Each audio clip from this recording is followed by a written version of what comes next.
हम लोग श्रीमद् भगवद गीता के 9वें अध्याय के 11वें श्लोक को देख रहे हैं और आज तीसरा दिन के है इसके ऊपर। आज हम लोग सारा वर्षनी को चर्चा करेंगे और समय मिला तो प्रभुपाद की तात्पर्य को। तो लिंक बड़ा स्पष्ट है कि भगवान इतने महान हैं तो लोग सभी लोग भगवान का भजन क्यों नहीं करते। तो भगवान कहते हैं अवजानन्ति माम मूढ़ा मानुषिम तनुमाश्रितम परम भावम जानन्तु मम भूत महेश्वरम। जो मूढ़ लोग हैं, प्रभुपाद बड़ा सुंदर व्याख्या करते हैं। मूढ़ मतलब मनुष्य, पशु। जैसे पशु भगवान को बिल्कुल नहीं जानते हैं, है ना। बहुत सिंपल स्टेटमेंट है, लेकिन जब जरा सा भी आप मनन करेंगे तो आपको एकदम से आंखें चौंकाने वाला ये स्टेटमेंट है। जैसे पशु बिल्कुल नहीं जानते भगवान के बारे में, जान ही नहीं सकते बताने पर भी अगर कह ली जाए, तो ऐसे कुछ मूढ़ लोग हैं जो भगवान को इंसान मानते हैं, यानी कि भगवान के बारे में कुछ नहीं जानते। इस पॉइंट को आप थोड़ा सा समझ पा रहे हैं। जैसे पशु कुछ जानता ही नहीं है जीवन के लक्ष्य के बारे में, भगवान के बारे में, ऐसे ही जगत में लोग बिल्कुल नहीं जानते हैं। प्रभुपाद आगे फर्दर इस बात को कहते हैं, मूढ़ मतलब पशु में भी जो गधा है। अब कहीं इसको मैं इस पर विचार कर, प्रभुपाद ऐसा क्यों कह रहे हैं। भाई देखिए, बिल्ली आदि जो है वो बुद्धिमान होते हैं, बंदर तो बहुत बुद्धिमान है। अगर आपको नहीं समझ में आ रहा तो आप टेस्ट कर सकते हैं वृंदावन में। बस कैसे आपका चश्मा लेके जाएगा, उसको पता है कि चश्मा इज इक्वल टू फ्रूटी। और चश्मा लेके जाएगा, उसके बाद आप ही के सामने उसको पीछे वाला भाग चबाएगा, इधर नहीं तोड़ेगा, पीछे वाला चबाएगा। तो आप समझ सकते हैं कि बंदर बुद्धिमानी है, लेकिन गधा ऐसा कभी नहीं कर सकेगा। बंदर कभी वजन नहीं ढोता, लेकिन गधा वजन ढोएगा और कुछ नहीं मिलता उसको, बहुत सूखा साखा मिलता है जो कुछ। तो प्रभुपाद कहते हैं पशुओं में भी गधा। इतना निम्न, पशु अधम कहना चाहिए, ऐसा ये है मूढ़ का मतलब। अत्यंत, जो पशु में भी सबसे मूर्ख है उसको गधा कहते हैं। ऐसे हैं लोग जो माम अवजानन्ति, मेरी अवज्ञा करते हैं। अब ये बताइए क्यों ऐसा कहा जा रहा है। देखिए, जो व्यक्ति आपको सब कुछ सप्लाई कर रहा है और वो एकमात्र सप्लायर वही है, ऐसा भी नहीं कि दूसरा कॉन्ट्रैक्टर है, उसी से झगड़ा ले लेंगे तो हम कितनी फजीयत में पड़ जाएंगे। आप समझ रहे ना बात। सब्जी, हवा, सारा कुछ, जल, सूर्य, सब भगवान दे रहे हैं, उनकी अवज्ञा करना ये मूर्खता है कि नहीं। तो क्यों कैसे मूर्खता करते हैं, तो कहते हैं मानुषिम तनुमाश्रितम। वह सोचते हैं कि मैं मनुष्य का शरीर का आश्रय लिया हूं।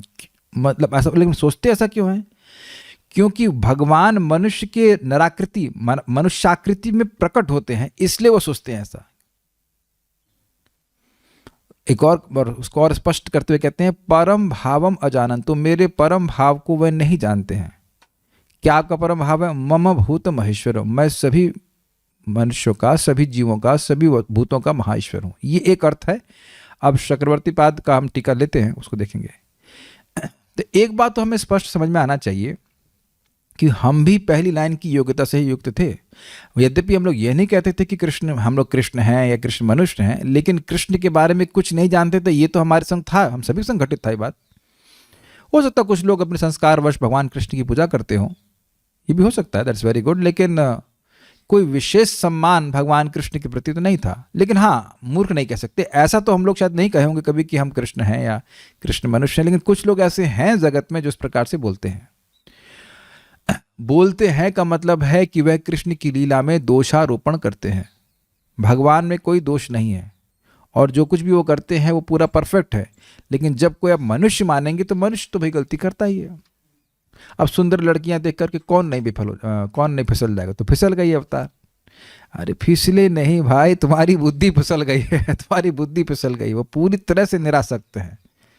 और दूसरा, वो स्त्रियां इस जगत की स्त्रियां नहीं है, वो भगवान की निज रूपतया कला भी, उन्हीं के रूप की वह कला है, वह आध्यात्मिक शक्ति है। ये तो सब जानते नहीं है। ये कैसे जानेगा बताइए, कोई जीव कैसे जान पाएगा। ठीक है ना। तो इसलिए वो उनको भगवान मूर्ख कह रहे हैं। अब यहाँ पे आ ही रही बात, तो मुझसे रुका नहीं जा रहा, मैं बताना चाहता हूँ।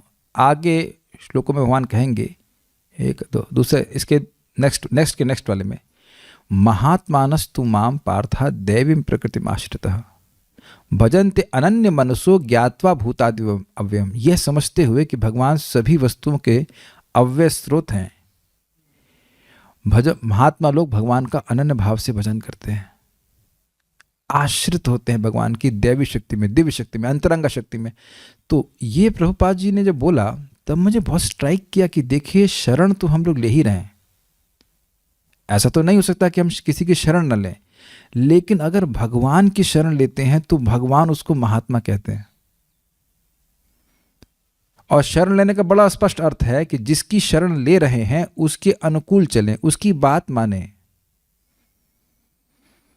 यानी इस जगत में एक सामान्य सा व्यक्ति, सामान्य व्यक्ति क्या है, एक गृहिणी, ठीक है, एक गृहिणी है, बिल्कुल सिंपल, वो तो कोई जगत में बहुत प्रसिद्ध व्यक्ति नहीं कही जाएंगी, बहुत उपलब्धि प्राप्त की हो, क्या हम हाउस वाइफ हैं, सामान्यता तो आप नहीं कहेंगे इसको। लेकिन अगर वह भगवान के अनुकूल चल रही हैं, भगवद गीता को पढ़ रही हैं, सुन रही हैं, भगवान का नाम का जप कर रही हैं, तो उसको महात्मी कहेंगे। I don't know what is a female word of her, आपको प्लीज हेल्प मी आउट।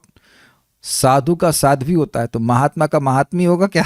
हमको नहीं पता, महात्मा ही कह लीजिए, लेकिन अगर कुछ आता हो आपको और अर्थ पता हो तो बता दीजिएगा, शब्द हमको याद नहीं आ रहा, लेकिन शी महात्मा वट एवर, ही महात्मा। अब ये बात माता जी लोगों को स्वीकार्य नहीं होगा, है ना? आप लोग लग रहा है कि आप महात्मा हैं, नहीं महात्मा तो नहीं, हम तो ऑर्डिनरी हैं।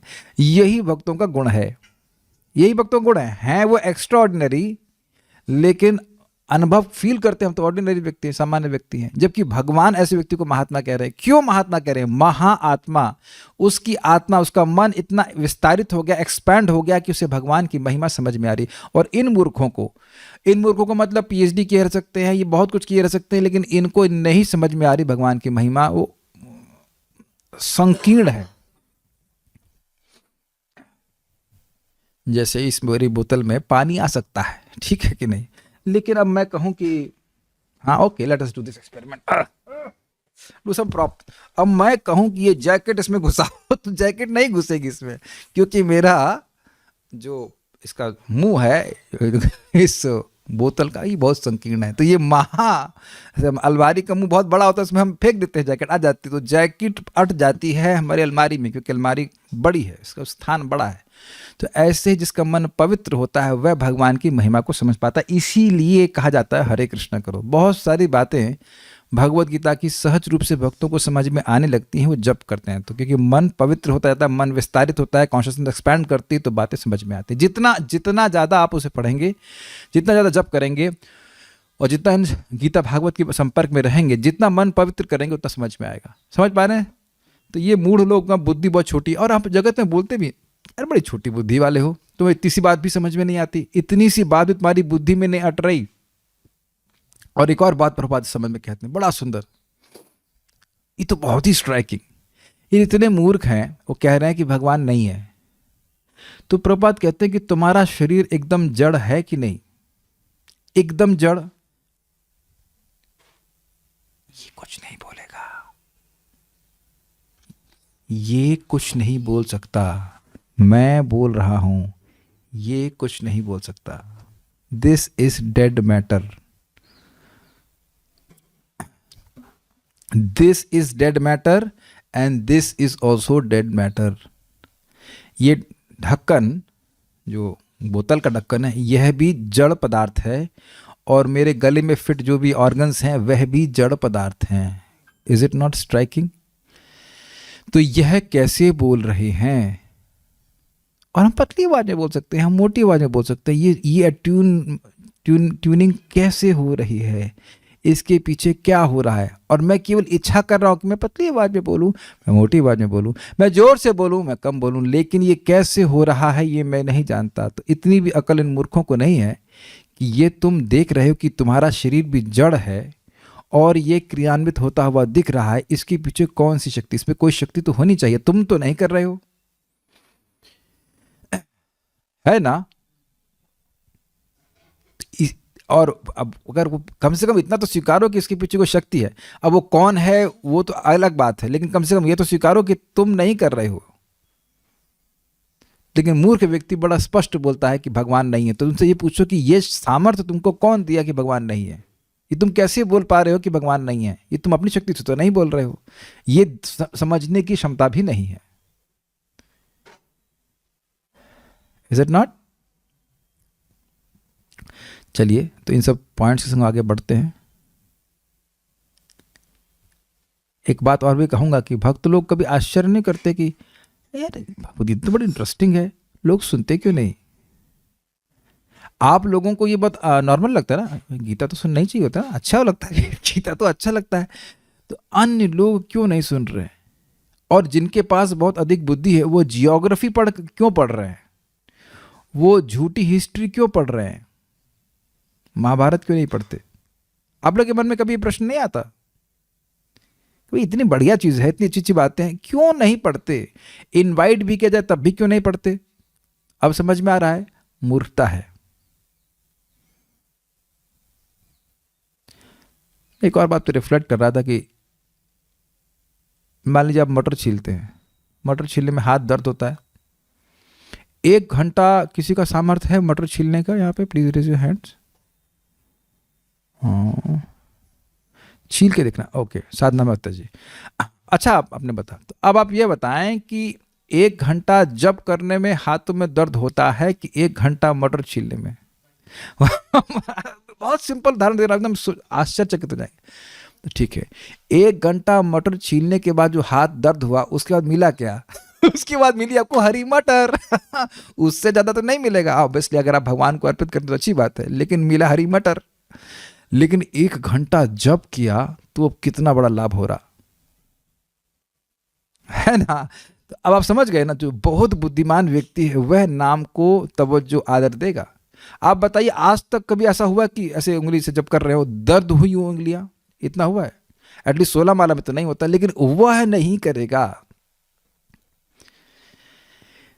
तो भगवान का भजन करने में अनंत लाभ है, वह नहीं ले करेगा। और इन यहां पे करने में अनंत दुख मिलेगा, उसको करने के लिए उत्साहित रहेंगे, ये भी मूर्खता है। तो हम तो मूड की व्याख्या कर रहे हैं, मूड की व्याख्या करने में कितनी बुद्धि लगानी पड़ रही है ये देखिए, ताकि हम लोग मूड ना रहे। सारार्थ, ये स्पेलिंग मिस्टेक हो गया है, सारार्थ दर्शनी नहीं है, वह लगा दीजिएगा सारार्थ वर्षणी। सारार्थ दर्शनी भागवत में टीका है, वो बार बार वहीं लिखता रहता हूं तो आगे यहाँ पे सारार्थ वर्षणी है श्रील विश्वनाथ चक्रवर्ती ठाकुर जी के द्वारा। एक बात और मैं पे कहना चाहूंगा कि देखिए, प्रभुपाद जी ने भगवत गीता यथारूप लिखी है, लेकिन इसका अर्थ यह नहीं है कि इससे पहले कोई यथारूप संस्करण नहीं थे। जो पूर्ववर्ती आचार्य हैं, श्रीपाद सिद्धेश्वर स्वामी, श्रीपाद रामानुजाचार्य, मध्वाचार्य, गीता भूषण बलदेव विद्याभूषण जी के द्वारा, विश्वनाथ चक्रवर्ती ठाकुर, ये सब ही यथारूप ही लिखे हैं। जिन संस्करणों की प्रभुपाद जी ने भर्त्सना करी है वो संस्करण हैं जो परंपरा में नहीं लिखे गए, ये बात है। तो इसलिए हम लोग उनसे चर्चा कर रहे हैं। सारार्थ वर्षणी। अच्छा, सत्य ही अनंत कोटि ब्रह्मांड व्यापी सच्चिदानंद विग्रह कारणार्णवशायी महापुरुष जो अपनी प्रकृति द्वारा जगत की सृष्टि करने वाले के रूप में प्रसिद्ध हैं, वे आप ही हैं। अब ये सब इतनी लंबी लाइन क्यों कही गई? भगवान ने कहा कि मैं ही सृष्टि करता हूँ, मैं ही पालन करता हूँ और मैं ही संहार करता हूँ। तो अब आप कहेंगे ये गुण तो कारणवशाई पे है, वही सृष्टि करते हैं, वही संहार कर लेते, सांस खींच लेते, और बीच में पालन भी वे अपने आप को विस्तार करके करते हैं, और वही पूरे जगत में व्याप्त हैं। ये सभी आपने कहा था कि मैं भी सब जगह व्याप्त हूँ इत्यादि, और असंग रहते हुए। तो ये सारे गुण भगवान अपने लिए वर्णन कर रहे हैं, लेकिन भगवान कृष्ण स्वयं सृष्टि नहीं करते हैं। भगवान अपने आप को महाविष्णु के रूप में विस्तार करके करते हैं। तो कहते हैं आप ही हैं, तो कोई दिक्कत नहीं, हम समझ रहे हैं कि आप ही कारणवशाय विष्णु है, वो आपसे भिन्न है। किंतु वसुदेव पुत्र आपके इस मनुष्य शरीर का दर्शन कर कोई आपकी उत्कर्षता को नहीं स्वीकार करता है, अपितु यह कहते हैं कि आप उन विष्णु के अंश हैं। जब आप यह प्रस्तुत कर रहे हो कि भगवान विष्णु जगत के सृष्टि करता है, तो वहां तो लोग स्वीकार कर लेंगे, लेकिन वो यह नहीं स्वीकार कर पाएंगे कि ये जो आपका स्वरूप है ना, जिस स्वरूप से आप बोल रहे हैं, वो उनका अंश महाविष्णु है। आप तो बहुत छोटे दिख रहे हो, छोटे से इतना महान असीमित व्यक्ति कैसे आ सकता है? एक सीमित वस्तु से असीमित वस्तु कैसे आ सकती है? ये लॉजिक भौतिक लॉजिक है। 1 किलो से 50 किलो वस्तु तो आ नहीं सकती है, लेकिन वो ऐसा सोच सकते हैं कि आपके, तो आप वसुदेव जी के बेटे हैं, आप कैसे सृष्टिकर्ता हो सकते हो? तो अगर इस प्रकार के उत्कर्ष को ना स्वीकार करें, तो उसका निवारण करने के लिए अर्जुन के संशय का निवारण करते हुए श्री भगवान कहते हैं, मेरे इस दृश्यमान मनुष्य शरीर जो ये दिख रहा है, जो कि कारणार्णवशाई महापुरुष आदि से भी उत्कृष्ट स्वरूप है, उसके परम भाव को नहीं जानकर कि ही वे लोग अवज्ञा करते हैं। समझ में आई बात?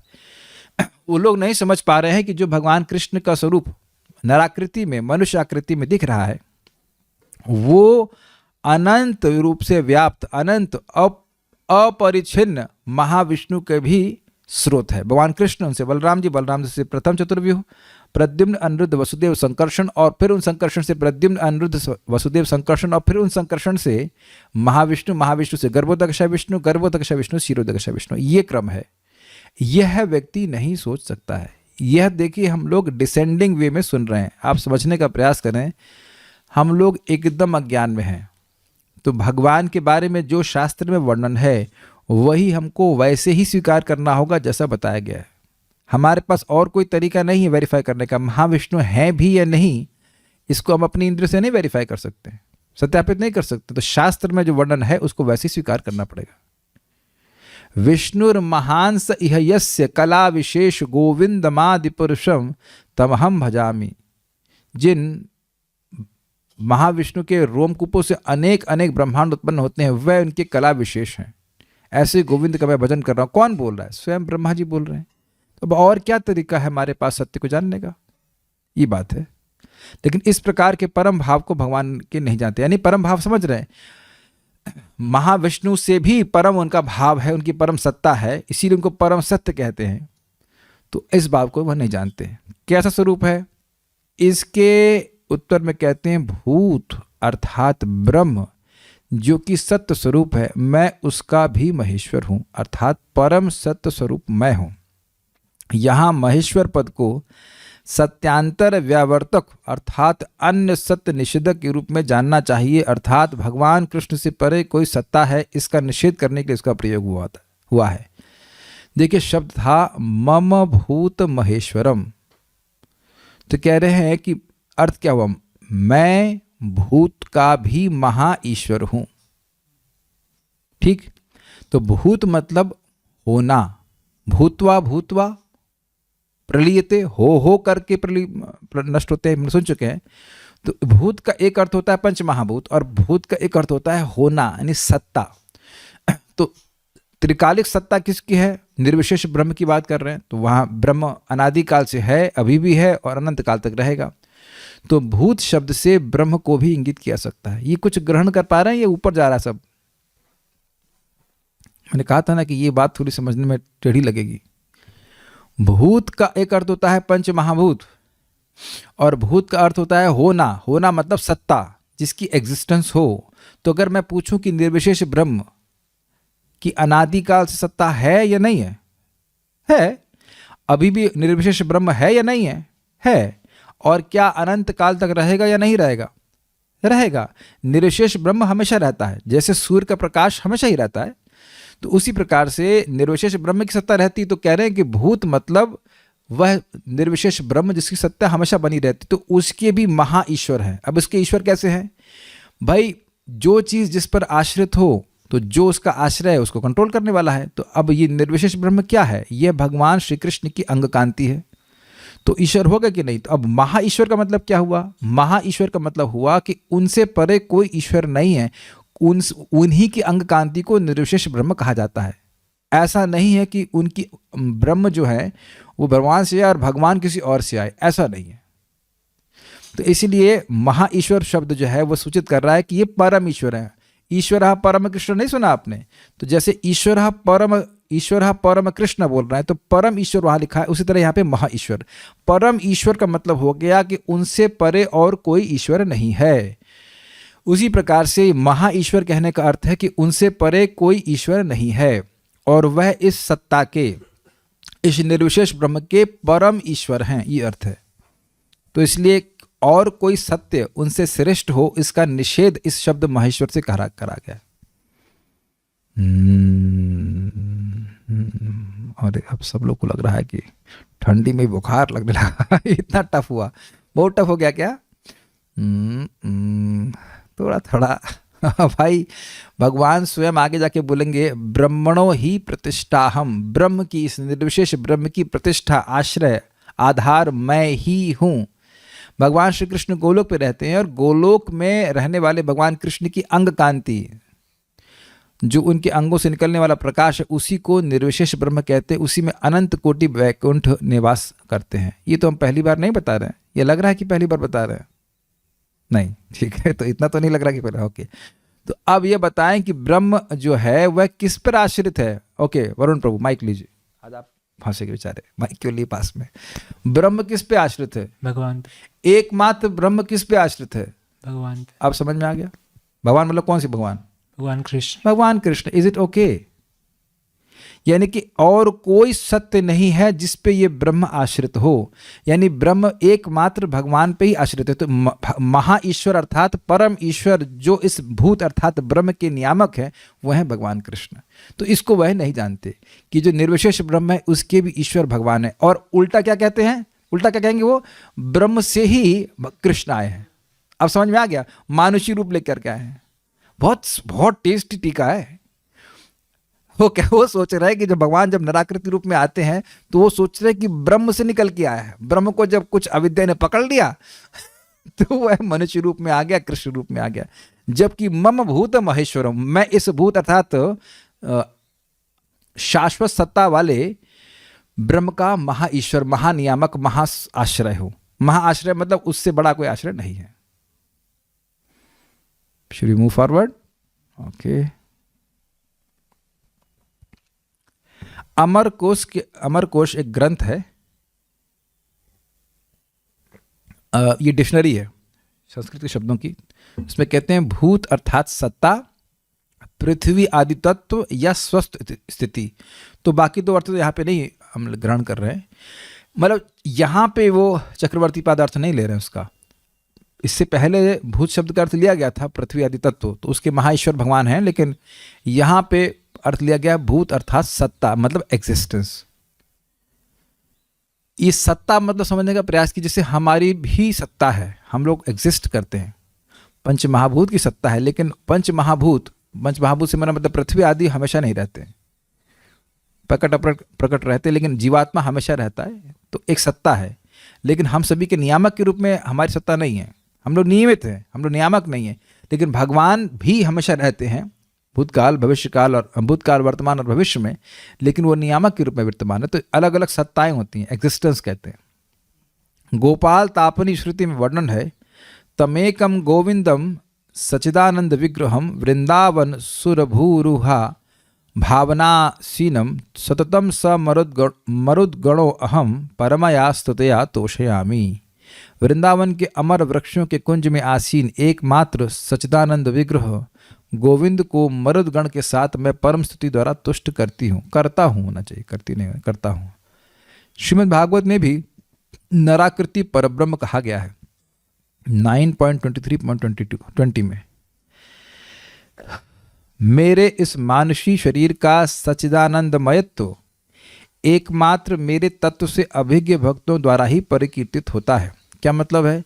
भगवान का जो नराकृति स्वरूप है वह मनुष्य देह के समान नहीं है, अपितु सच्चिदानंद है। वह उन्हीं भक्तों के द्वारा बोला जाता है, उसका वर्णन उसी प्रकार से किया जाता है जो मेरे तत्व से जानते हैं। अभिज्ञ मतलब जानने वाले हैं, जो भक्तों की संगत करते हैं, वहाँ सुनते हैं, वह इसका वर्णन इस प्रकार से करते हैं। एवं इस शरीर में ही मैं जो ब्रह्मांड व्यापी हूँ, यह मेरे बालकाल में मेरी माता श्री यशोदा ने दर्शन किया था। तो एक यह कहना कि भगवान सर्वव्यापी नहीं है, गलत है। भगवान ने तो लीला में दिखा भी दिया था कि पूरा ब्रह्मांड उनके अंदर है। अच्छा, तो यहाँ बात हो गई। दूसरा अर्थ क्या है? अथवा भगवान की मानुष्यम तनुम की विशेषता को स्पष्ट करते हुए कहते हैं कि उसके परम भावम को नहीं जानते, वे नहीं जानते।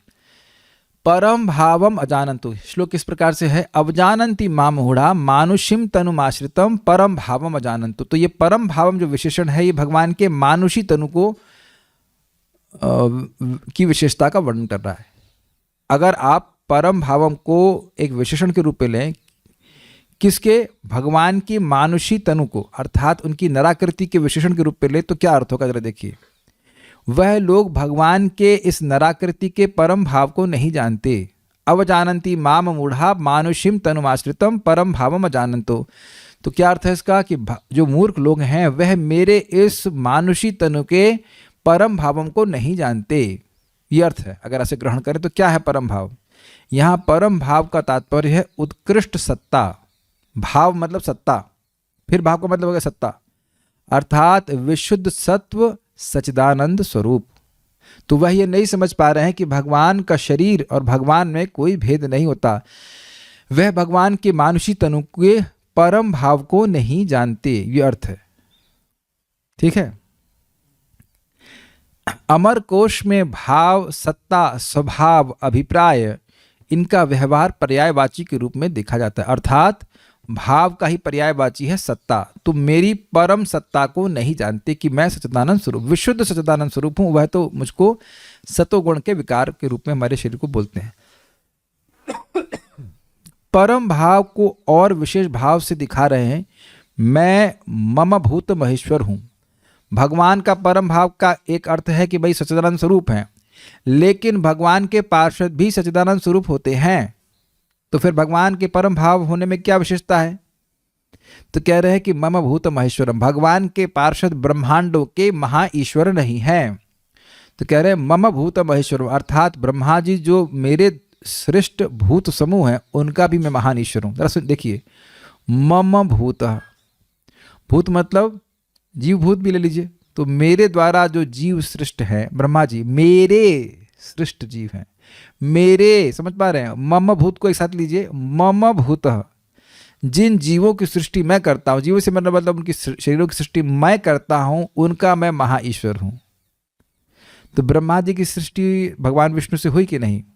भगवान विष्णु और कृष्ण में भेद तो है नहीं। और ब्रह्मा जी के आगे जितने भी जीव हैं उनकी भी सृष्टि भगवान के द्वारा हुई, इन द सेंस कि ब्रह्मा जी के द्वारा हुई। तो जब ब्रह्मा जी ही भगवान के नियमन में हैं तो बाकी जीव समूह का तो कहना ही क्या है ना। आप देखिए कि इस जगत में भी प्राइम मिनिस्टर ऐसे कंट्रोल करता है। प्राइम मिनिस्टर कुछ मिनिस्टर को कंट्रोल करता है, फिर मिनिस्टर के अंडर कुछ और लोग होते हैं, फिर एक के बाद एक लोग कंट्रोल होते चले जाते हैं। लेकिन एक बात यहां और देखनी होगी कि भगवान परमात्मा के रूप में अंदर बैठे सबको कंट्रोल कर रहे हैं, डायरेक्टली भी, है कि नहीं? एक तो हायरार्की बना दिए हैं, एक के बाद एक है, उसके साथ साथ वह हृदय में बैठे सबको प्रेरित कर रहे हैं। ये बात स्वीकार्य नहीं होती, लेकिन यही सत्य है। तो मम भूत महेश्वरम का मतलब मेरे द्वारा जो सृष्ट जीव है वो सभी मेरे अंडर में। अब आप लोग जिन लोगों के बच्चे हैं वो जानते हैं कि उनके बच्चे कितना कंट्रोल में हैं उनके। तो तब आपको भगवान और अपने मंत्र को समझ में आएगा।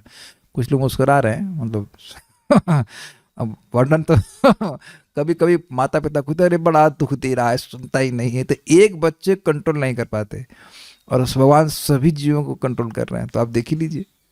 अभी एक वक्त को हमने बोला थी आप ई बाइक खरीद लीजिए, तो कह रहे बच्चों से सहयोग नहीं मिल रहा है, पत्नी से सहयोग नहीं मिल रहा है। हमने कहा ई बाइक खरीदने में इतना सहयोग चाहिए आपको, तो आप समझ गए ना भगवान में और अपने में कितना अंतर है। भगवान बिना सहयोग के कितने ब्रह्मांड की सृष्टि करते हैं। वो तो कहते नहीं अरे लक्ष्मी जी सहयोग नहीं कर रही हैं, ऐसा तो कुछ नहीं बोलते ना। अच्छा है ना, बहुत झमेला है। भगवान होने में बहुत दिक्कत है, इसलिए भगवान नहीं बन सकते। भगवान ही भगवान बन सकते, बस वो बिना किसी सहयोग के सब कुछ कर सकते हैं। काफी इंटरेस्टिंग है। उनका भी महान ईश्वर हूं। देखिए हम लोग ये भी कल्पना नहीं कर सकते ना कि ब्रह्मा जी कितने समर्थ हैं। अब ये सब बताना जरूरी क्यों है? इस जगत में जब कोई व्यक्ति किसी महान व्यक्ति को देखता है और जब सुनता है कि भाई ये उसके शागिर्द हैं, तब व्यक्ति उस व्यक्ति की महिमा को समझता है। जिस व्यक्ति को देख रहा है उसकी महिमा को देख कर के अंदाजा लगा लेता है कि भाई जो इनको पढ़ाया होगा वो कितना तेज होगा, है ना। तो कोई अगर समझे कि भाई ब्रह्मा जी कितने महान है, पूरी जगत के लोगों की सृष्टि करते, तो उनके भी वे नियामक हैं, उनको भी ज्ञान देने वाले हैं, तो व्यक्ति भगवान कृष्ण के प्रति आदर भावना को रखेगा। ये बात है। इसलिए जीव के समान मुझ परमेश्वर का शरीर मुझसे भिन्न नहीं है, अर्थात मैं ही तनु हूं, साक्षात ब्रह्म ही हूं। समझ में आ गया? मतलब जैसे हम में और हमारे देह में भेद है, ऐसा भगवान के शरीर में और उनमें भेद नहीं है। और अगर आप इसमें मनन करने लग जाएंगे तो बुद्धि एकदम भ्रष्ट हो जाएगी, ये ऐसा कैसे होगा। आप देखेंगे कि इसको समझना बहुत मुश्किल है। किसी को समझ में आती है बात, देह का अपने से भिन्न ना होना।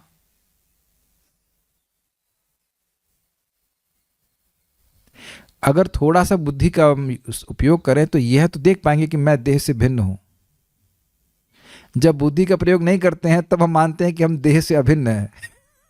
ये बात समझ में आई, मैं ही देह हूं, जबकि बोलेंगे मेरा लीवर, मेरा ये, मेरा वो। तो ये बुद्धि का प्रयोग नहीं करने पे होता है। लेकिन अगर आप बुद्धि का प्रयोग करेंगे थोड़ा सा, तो विचार करेंगे कि भाई ये मैं हाथ नहीं हूं। लेकिन ये विचार, ये तो समझ में नहीं आती है बुद्धि के द्वारा बात, कि ऐसा कोई व्यक्ति जो जो जो देह है वही वो है। आज तक आपको समझ पाए बताइए? हम अपनी बुद्धि के द्वारा इसका निर्णय कर ही नहीं पाएंगे। इसको यथावत स्वीकार करना होगा। ये दिव्य बात है। इसको जब भगवान की भक्ति करते रहेंगे, नामोच्चारण करते रहेंगे, भगवान स्वयं प्रकाशित करेंगे। We can not understand. जब तक हम अविद्या से ग्रसित होकर के अपने को देह मानते रहेंगे, तब तक ये बात नहीं समझ सकते रियलाइजेशन के द्वारा कि भगवान अपने देह से अभिन्न है। लेकिन हाँ, इसको शास्त्र की दृष्टि से स्वीकार करेंगे। जब ये ही अचिंत्य है और ये हो ही रहा है, तो यह स्वीकार करने में क्या कठिनाई कि भगवान का नाम भी भगवान से अभिन्न है। काश इस बात को हम समझ सकें। Is very interesting. Shrimad Bhagavat 3.21.8 में कथित है, शाब्दम ब्रह्म ददद वपुः। शब्द ब्रह्म ने सच्चिदानंद शरीर धारण किया। शब्द ब्रह्म, शब्द ब्रह्म ने सच्चिदानंद शरीर धारण किया। शब्द ब्रह्म तो भगवान का नाम होता है। जब मैंने इसको पढ़ा तो मैंने कहा वाह। और यही बात श्रील रूप गोस्वामी जी कहते हैं, कृष्ण पूर्ण वपुषे नमो नमः। वाच्यम वाचकमित्येति भवतो नाम स्वरूप द्वयम। नाम के दो स्वरूप हैं। यह नहीं कह रहे कि नामी के दो स्वरूप हैं। क्या लैंग्वेज है, क्या लैंग्वेज है। इस अद्भुत लैंग्वेज पर विचार करें। वाच्यम वाचकमित्युदेति भवतो नाम स्वरूप द्वयम। भगवान के नाम के दो स्वरूप हैं, एक है वाच्य और एक है वाचक। वाच्य है भगवान श्री कृष्ण और वाचक है भगवान का नाम। ये किसके स्वरूप हैं? भगवान के नाम के दो स्वरूप है। देखिए अलग तरह से अजीब सी बात बोल रहे हैं ना। नाम का नामी, नामी का नाम नहीं बोल रहे हैं। लैंग्वेज देखिए कितनी अद्भुत है। नहीं तो कोई व्यक्ति किसी शब्द को प्रार्थना करता है क्या? मैं तो केवल चर्चा कर रहा हूं। मैं तो समझ ही नहीं पा रहा हूं क्या मतलब है इसका। आपका नाम होता है, नाम के आप नहीं होते हो। ऐसा होता है क्या कि नाम के आप हो? हमारा नाम है, नाम के हम नहीं हैं। लेकिन यहां पे रूप गोस्वामी जी बोल रहे हैं कि नाम के दो स्वरूप हैं। एक भगवान श्री कृष्ण उनका स्वरूप है और नाम एक उनका स्वरूप है। तो कह रहे कि नाम ने ही सच्चिदानंद शरीर धारण किया है, प्रकट किया है। तो बिल्कुल स्पष्ट है कि नाम जो हम संपर्क में आ रहे हैं, तो हम भगवान के संपर्क में आ रहे हैं। और यही नाम हमको समझने की योग्यता देगा भगवान के वपु को भी। देखो मैं ये रूप, मेरा ये रूप है। मैं समझा पाया? भगवान का नाम ही ये हमारे हृदय में प्रकाशित करेगा कि देखो ये मेरा रूप है, त्रिभंग ललित रूप। इज वेरी मिस्टिकल, नहीं? इसीलिए जब तक व्यक्ति नाम उच्चारण नहीं करेगा, उसको ये बातें कभी समझ में नहीं आएंगी। मैं जानबूझकर यहाँ थोड़ा स्थिर होकर के बोल रहा हूँ, बात को रुक करके बोल रहा हूँ, ताकि आप थोड़ा विचार करें कि इसका मतलब क्या है। नाम और नामी में अभेद, इसका मतलब क्या है कि शरीर और शरीर में अभेद। तो आप देखेंगे कि ये सब बातें बुद्धि के द्वारा तो ग्राह्य नहीं है। ये सब, यही बात समझ ले थोड़ी बुद्धिमानी होगी। ये भगवान के द्वारा प्रकाशित किया जाएगा। अच्छा, यह मेरे तत्व को जानने वाले श्री सुखदेव गोस्वामी की उक्ति है। अतएव तुम्हारे समान व्यक्तिगण जिनको मेरा तत्व परिज्ञात है, उस पर विश्वास करते हैं। क्या तत्व विज्ञात है? भगवान अचिंत्य तत्व से युक्त हैं, यह वो जानते हैं। हम अपनी बुद्धि से, अत्यंत मलिन बुद्धि से भगवान के तत्व को नहीं समझ सकते। लेकिन यही सच्ची समझावट है। हम अपनी भौतिक बुद्धि से भगवान को नहीं समझ सकते, यही सही समझावट है। और उसके बाद भगवान के अनुसार जब व्यक्ति चलता है तो भगवान उसके हृदय में इस ज्ञान को प्रकाशित कर देते हैं। There is no other way, we have to wait, we can not challenge. हम दरवाजा तोड़कर भगवान के गोलोक में नहीं घुस सकते, मैं आ गया, does not work, we have to wait. मेरा मन तात्पर्य प्रभुपाद जी को करने को कल करूंगा मैं इसको, आज इतना जो पढ़ा है तो उसको आप थोड़ा समझने का प्रयास कीजिएगा। और एक बात मैं रिफ्लेक्शन लेकर के छोड़ रहा हूँ आप लोगों को कि जब हम कोई वस्तु ऑनलाइन ऑर्डर करते हैं तो कभी कभी कोई वस्तु, ये सभी वस्तु भी लिखा रहता है कल आ जाएगी, ये कभी कभी लिखा होता है कि 10 दिन के बाद आएगी, कभी कभी ऐसा भी होता है। तब आप क्या करते हैं, अमेज़न वालों से झगड़ा करते हैं कि हम जब पेमेंट तो हमसे आज ले लिए हो और भेजोगे 10 दिन के बाद। प्लीज़ रेज योर हैंड अगर आपने कभी झगड़ा किया उस तरह से। और इधर तो झगड़ा करने का कोई स्कोप ही नहीं है, 10 दिन के बाद नहीं चाहे 20 दिन के बाद नहीं। और वो वस्तु में क्या गुण है, जो भी गुण है लेकिन असीमित गुण तो है नहीं। तो जब अमेज़न वालों से कोई झगड़ा नहीं करता, ऑनलाइन वालों से झगड़ा नहीं करता, तो भगवान से झगड़ा करना, अरे भाई 2 साल से जब कर रहे हैं और अब तक मैं कृष्ण प्रेम नहीं दिया, वहाँ सामने प्रकट नहीं हुए, भगवान करें बस निकल चुका है, द ऑर्डर हैज़ बीन, वो हमारे क्या बोलते हैं उसको, डिस्पैच, पैक हो चुका है गोलोक से, अभी बस वहाँ आने में समय लगेगा थोड़ा सा, गोलोक से वहाँ आ रहा है, चल चुका है। और आप मतलब अब चक्कर क्या है कि हमारे पास कोई तरीका तो है नहीं ट्रैक करने का, लेकिन एक ना एक दिन आपके पास रैपर जरूर खुलेगा। यही प्रभुपाद जी कहते थे कि हाँ, एक बात है कि इसमें विचार करें कि यहाँ पे हम लोग बहुत सारे रैपर खोलते हैं, वस्तु मिल जाती है, अगर अच्छी मिल जाएगी तो फिर उसके बाद उससे अनमनस्क हो जाते हैं। लेकिन भगवान का रैपर जब खुलेगा, भगवान की प्राप्ति होगी, then we will be fully satisfied. तो असीमित चीज़ के लिए अगर सीमित समय के लिए प्रतीक्षा करनी पड़े तो वो सीमित समय भी तो सद्य ही है, छोटा ही है। एक मैं निवेदन और करूंगा कि आप लोग अगर समय निकाल सके, बहुत आसान है समय निकालना, रात्रि में भगवद गीता पढ़िए अगर हो सके तो, जब भी आप पढ़ें, जो भी ग्रंथ पढ़ रहे हैं, और आप जब बार बार पढ़ते जाएंगे तो आप हर बार देखेंगे ये क्या हो रहा है,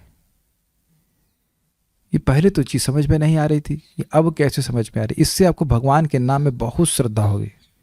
अभी मैंने हरि नाम चिंतामणि पढ़ी, पूरी पढ़ ली, फिर पढ़ रहा हूँ, वाह, अभी पढ़ी थी, बस 1 हफ्ता पहले उसको पूरा पढ़ा था, फिर उसको पढ़ रहा हूँ, अरे वाह, अरे वाह, अरे वाह। जैसे एक बात बोलकर हम छोड़ दे रहे हैं, बहुत इस बार छोड़ देंगे, लेकिन जबरदस्त चीज आज तक कभी मैंने देखा नहीं था, उसमें देखा ही नहीं पड़ा कि देखिए श्रद्धा नामाभास क्या होता है। श्रद्धा नामाभास में हम सबको इसे विश्वास है कि भाई भगवान का नाम भगवान से अभिन्न है, तो आप कहेंगे अनुभव क्यों नहीं हो रहा। अनुभव इसलिए नहीं हो रहा है, थोड़ा पर्दा कर दीजिए, थोड़ा सा पर्दा कर दीजिए। अब जानते हैं कि हम क्यों कर रहे हैं सब कुछ करने में, समझ में आया। अब मैं कहूँ कि भाई सूर्य है या नहीं है, सुंदरा माता जी बाहर सूर्य आ गया कि नहीं आ गया, सूर्य कहाँ आ गया, यहाँ तो कोई रोशनी नहीं दिखाई पड़ रही, लेकिन आप ही तो पर्दा करवाए। अब समझ में आया। तो पर्दा होने के कारण सूर्य का प्रकाश आता नहीं, लेकिन हमें यह नहीं विश्वास है, हम लोग इस प्रकार से नहीं सोच रहे कि सूर्य है ही नहीं भाई। तो अनर्थों का जो पर्दा है उस कारण से अनुभव नहीं होता। तो ये तो बात आपने पहले भी सुनी, लेकिन एक और अच्छी बात सुनी मैंने कि अनर्थ आते जाते रहते हैं। हम कुछ गड़बड़ कर देते हैं तो अनर्थ थोड़ा बढ़ जाते हैं, फिर कभी अच्छा कार्य करते हैं तो कम हो जाते हैं। अब ये मुझे बड़ी इंटरेस्टिंग बात लगी थी, क्योंकि ये हम अनुभव करते हैं, किसी किसी दिन जब बड़ा अच्छा होता है और किसी किसी दिन हालत खराब हो जाती है करने में, लगता है कि 16 क्यों 8 में क्यों नहीं डील हुई थी, है कि नहीं। एक भक्त हमको बोले एक दिन, मैसेज किया, प्रभु जी आज हम 40 माला कर लिए, बहुत अच्छी बात है। एक दिन बोले ये 16 कब होगी। तो अब आप समझ गए, किसी किसी दिन चित्त में गुणों का प्रभाव, रजोगुण तमोगुण का प्रभाव बहुत अधिक होगा, अनर्थ बादल की तरह भर जाएंगे। हमको बहुत अच्छा लग रहा है, क्योंकि आकाश में सूर्य तो हमेशा रहता है, लेकिन बादल कभी घने हो जाते हैं, कभी कम हो जाते हैं, कभी घने हो जाते हैं, कभी कम हो जाते हैं। तो अनर्थ निवृत्ति में ये तो होता ही रहेगा। लेकिन जब आप अनर्थ बादलों के पूरा ऊपर चले गए भाव स्तर पे, तो अब तो आप हमेशा सूर्य को ही देखोगे, और चाहे वो कम हो चाहे ज़्यादा हो, सब नीचे हो रहा है, उससे आप ऊपर उठ गए। तो भक्ति करते करते व्यक्ति ऐसी स्थिति में आ जाएगा कि अब उसको परेशान नहीं करते, उसी अनर्थ निवृत्ति के बाद भक्ति आसान हो जाती है। हम स्थिरता से भक्ति करते हैं, मैं अच्छी रखती रोज। तो ये बात मैंने नोटिस करी। मैं आपको फिर रिपीट कर रहा हूँ, आप नियमित रूप से कोई शास्त्र पढ़ें, गीता पढ़ रहे हैं, भागवत पढ़ रहे हैं, आप बार बार जब करते जाइए, अब वही चीज़ सुनेंगे, बार बार पढ़ेंगे, आपको अलग अलग अनुभूति होगी, अलग अलग अंडरस्टैंडिंग होगी। इससे बहुत श्रद्धा भगवान के नाम में आती है। यद्यपि आपको एक दिन आपको नहीं लगे कि हमको नाम में रुचि हो रही है, नहीं हो रही है, लेकिन रोज जब करते जाएंगे तो निश्चित रूप से हमारा शुद्धिकरण हो रहा है।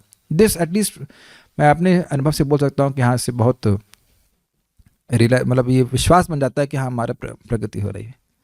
Okay, so will stop here. Shrimad Bhagavad Gita की जय, श्रील प्रभुपाद की जय, निताई गौर प्रेमानंदे।